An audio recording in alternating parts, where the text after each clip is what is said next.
사랑하는 성도 여러분, 안녕하십니까? 오늘은 6월 24일 목요일 새벽 이슬과 같은 주의 말씀을 사모하며 나오신 모든 분들을 주님의 이름으로 사랑하고 또 축복합니다. 우리가 오늘 같이 상고할 말씀은 창세기 9장 11절에서 17절 말씀까지가 되겠습니다. 창세기 9장 11절에서 17절 제가 받들어 읽도록 하겠습니다. 내가 너희와 언약을 세우리니 다시는 모든 생물을 홍수로 멸하지 아니할 것이라. 땅을 멸할 홍수가 다시 있지 아니하리라.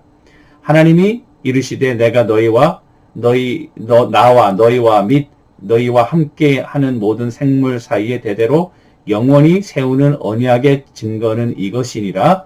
내가 내 무지개를 구름 속에 두었나니 이것이 나와 세상 사이의 언약의 증거니라.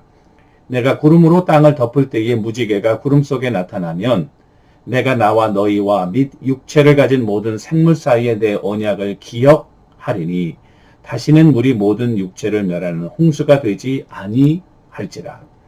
무지개가 구름 사이에 있으리니 내가 보고 나 하나님과 모든 육체를 가진 땅의 모든 생물 사이의 영원한 언약을 기억하리라. 하나님이 노아에게 또 이르시되 내가 나와 땅에 있는 모든 생물 사이에 세운 언약의 증거가 이것이라 하셨도다. 이것은 우리에게 주시는 하나님의 말씀입니다. 오늘 말씀의 제목은 무지개를 바라보라, 무지개를 바라보라 라는 제목으로 말씀을 잠깐 상고하도록 하겠습니다. 인류가 당한 첫 번째 하나님의 심판인 이 노아의 홍수는 전무후무한 사건이었고 그것으로 인한 정말 노아의 충격은 우리의 상상을 초월했으리라 생각합니다. 모든 짐승들과 땅에 있는 호흡하는 것들이 이 물로 인해서 다 죽게 되고 오직 노아의 가족만 살아남게 되었기 때문에 그렇습니다. 그런 어려운 상황 가운데서 이제 비만 내리면은 노아는 아마 트라우마가 걸려가지고 이게 또 혹시 하나님이 우리를 징벌하시는 것이 아닌가 그런 두려움에 떨었을 수도 있겠습니다. 그런데 오늘 하나님께서 이 말씀을 통해서 언약의 증표로 무지개를 놓고 그 무지개가 나타날 때 내가 너희를 기억하겠다 이렇게 말씀하신 것입니다. 그래서 여기 오늘 본문에 굉장히 중요한 것은 그 언약이라는 말인데요. covenant라는 말이죠. covenant라는 말은 고대 사회의 contract, 계약이라는 말과 어떻게 보면 좀 유사합니다. 쌍방이 어그리를 해가지고 어떤 사학에 대해서 이렇게 약속을 하는 그런 것을 covenant라고 그러는데, 그런데 이게 covenant가 contract하고 좀 다른 점은, 예를 들면 우리가 쌍방의 contract을 하더라도 서로의 조건을 내걸고 이 조건이 다 맞지 않으면은 한쪽이 이 조건을 충족시키지 못하게 되면은 그 contract은 성립되지 않지 않습니까?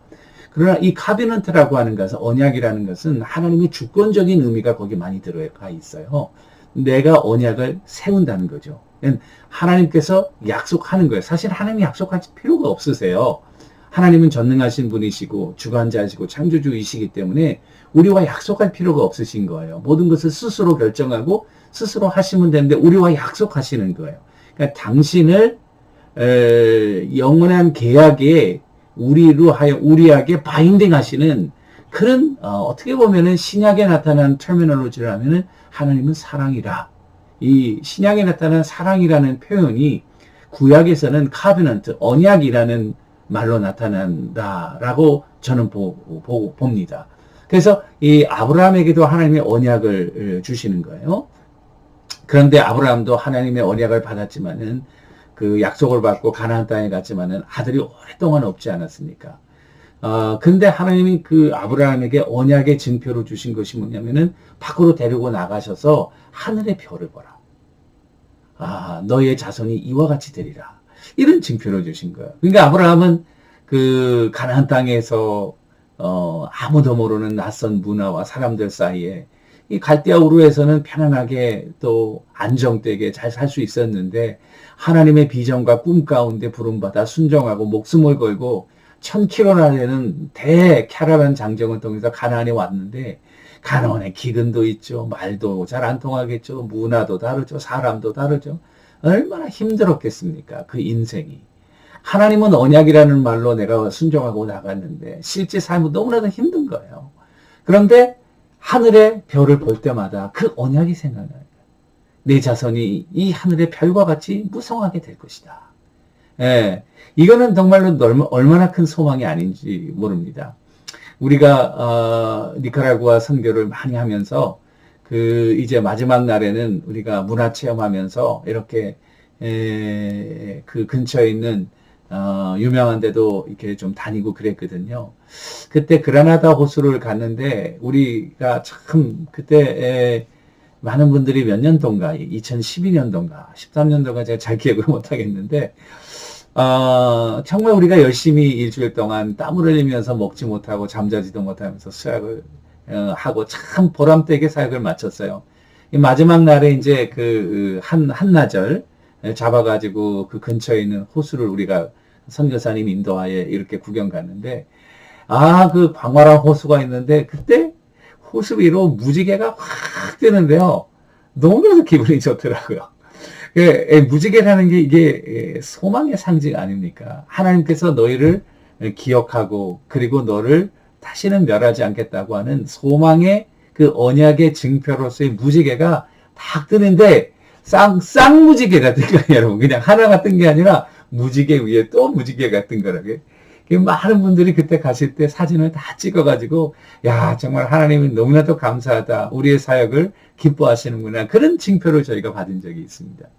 또 야곱도 보시면은 형에게 그 장자권을 아주 약삭빠르게 엄마와 짜고 도둑질하듯이 빼어내어서 에서가 그것을 알고 야곱을 죽이려고 할 때에 그 어머니가 외삼촌 라반의 집에 잠깐 피신시키면서 몇 날 동안 가 있으라.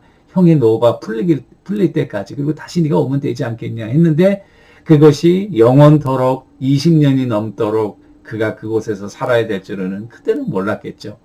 그 차량한 그런 발걸음으로 이 부엘살바에서 떠나가지고 이제 그 삼촌네 집으로 가는데 그 베델이라고 하는 곳에서 돌베개를 하는데 그 하나님의 사닥다리가 땅에서부터 위로 쫙 올라가고 하나님의 천사가 오르락내리락 하는 그걸 보면서 내가 너를 이끌고 그 놀라운 하나님의 언약이 이 사다리의 그 환상 가운데 나는 너의 하나님이 되겠다고 하는 이 놀라운 약속을 주시지 않습니까? 야곱이 그 하나님의 징표를 보고 20년 동안 라반의 집에서 좌절하지 않고 성숙한 사람으로 변화되어서 이제 다시 이 베델로 오는 그 모습을 우리가 봅니다.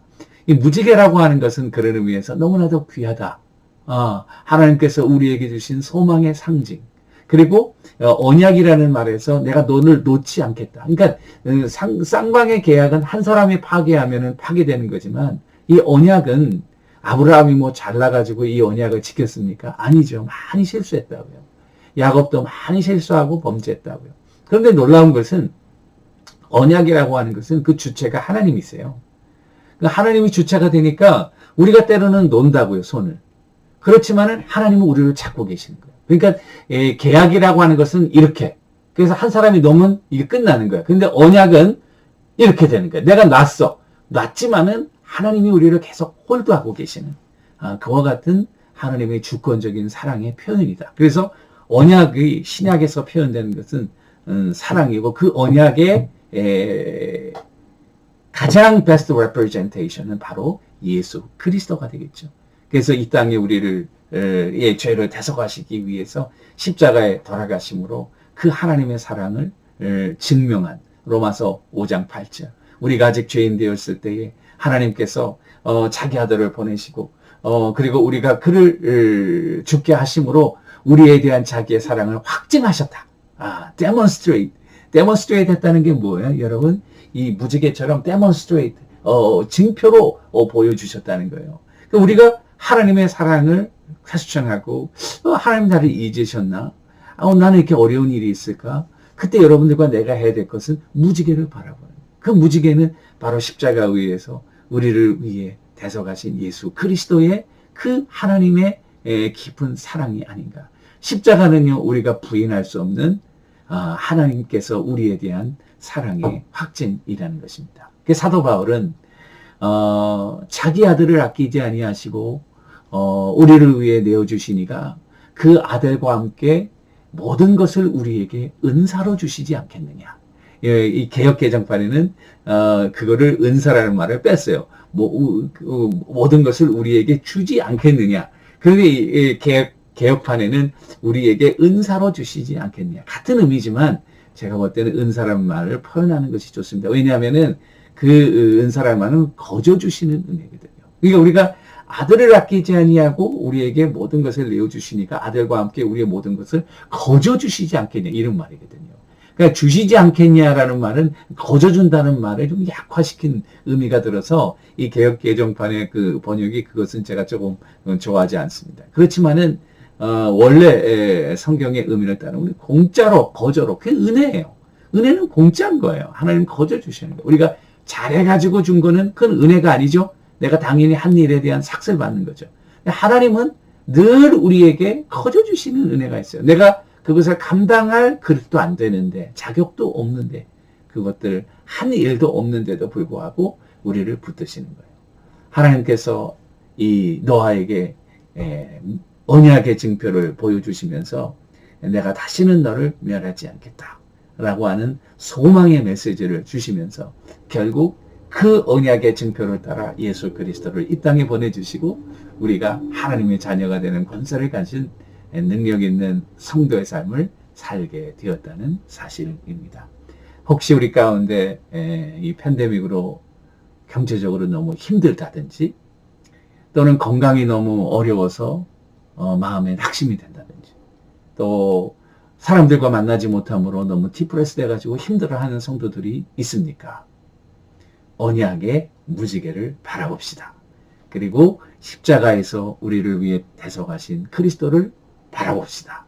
그것이 하나님께서 우리에게 주신 사랑의 확증이신 것을 다시 한번 마음속에 확인하면서 오늘도 우리가 힘을 내고 주님을 향하여 한 걸음 한 걸음 동행하시는 여러분들과 제가 되기를 주님의 이름으로 간절히 축원합니다. 감사합니다. 기도하겠습니다.